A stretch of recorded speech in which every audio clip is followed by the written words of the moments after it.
Hey everyone, Steven here with the GunLife Coach. Today we're talking about the Snubnose Revolver and how you can minimally everyday carry for your success. So I've got the Smith and Wesson 340 SC here. This is about a 20-year-old model. I've run with this gun, carried this gun for a long time as my minimal everyday carry. And I do that because sometimes I'm wearing a t-shirt and shorts and flip-flops. Sometimes, you know, I just don't want to have a very large gun on me, but I've made it my discipline to make sure that I train with this thing, because as I've said in other videos and for people that train a lot, you understand that the shorter the sight radius, the more expert the shooter has to be. There are some advantages for carrying this revolver, and that is minimal imprinting, easy access to the pocket holster. It's not so heavy.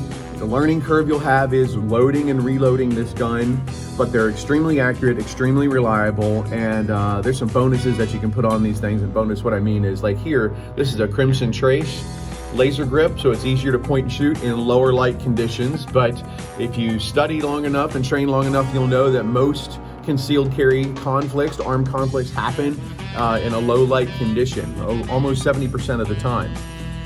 When I say minimal everyday carry, I mean, yeah, you're not rocking a Glock 19 with a 15-round mag and another mag, but you do have a 5-shot revolver, and you'll always carry an extra 5, at least, maybe even 2.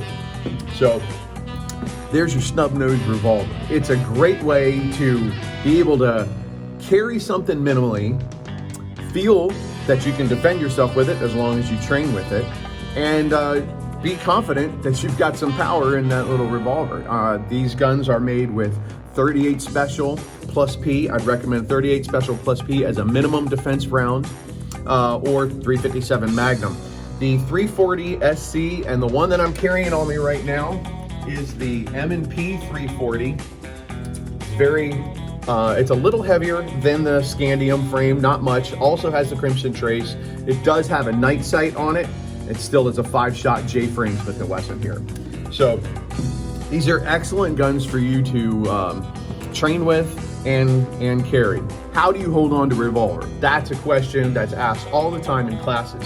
And I'm going to tell you, as long as you hold on to this revolver in this manner, you're going to avoid a lot of medical issues and some blackened fingertips or thumb tips by not holding the firearm as you do a semi-automatic. Let me show you. So I'm going to hold the revolver in my right hand. My thumb is down. I'm going to take my left hand, my support hand, and I'm going to put the thumb behind the frame. I am not going to turn my thumb forward like I do with the semi-automatic. All right, I'm going to put it on the back side. There's 2 reasons for that. Number 1, because the cylinder blast that comes out that you may see in the video. And secondly, if I do have a hammered revolver, I can keep a positive grip on my revolver, and I can cock the hammer back should I want to or need to create single action for that type of revolver. With the hammerless, it's not as a big deal. However, this will also help you have muzzle control on that baby little barrel right there. All right, check it out.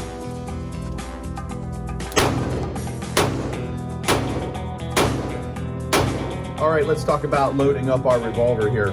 So I'm gonna grab my gun, good finger discipline, good muzzle management. I'm gonna push the cylinder release, push the cylinder open with my middle 2 fingers here, all right?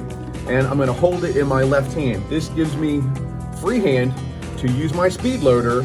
I'm gonna look at it, look at the cylinder, line them up. I'm gonna turn it clockwise, and all of the rounds are going to fall into place. Drop my speed loader because it's not gonna help me anymore.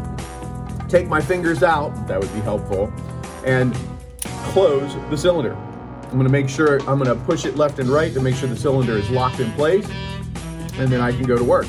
When I'm loading up with a speed strip, I'm going to hold the gun open, hold the revolver open just like I did with the speed loader, but I'm gonna use my dominant hand because I have more coordination with my dominant hand, right-handed people, and I'm gonna put in 2 rounds at a time and peel it back, drop them, turn the cylinder. Oh, this one already came out. Put another one in, turn it again, put my last one in, rip it off, throw it away, close it up, and go back to work. All right, so there's a little bit about the Snubnose revolver and a minimal or light everyday carry. Hope you got something out of it. So a couple questions to ask yourself. Do you have the abilities? Do you have the dexterity to handle a Snubnose revolver? Are you willing to put in the time and the effort to create those correct continuous repetitions for your own success? It took me quite a while to master, in my opinion, the very short Snubnose revolver here, because it's such a short thing with a little punch, that's for sure. So think about that. Test drive some. You can come to Ted's shooting range here if you're in Queen Creek, Arizona, or wherever you might go. Try them out first. Pay attention to how it feels in your hand, how you can get comfortable loading and reloading that gun, and you're going to have to train. Train to win. Train to win. Well, this is Steven with the GunLife Coach. Don't forget, evolve your skills and evolve yourself. We'll see you next time.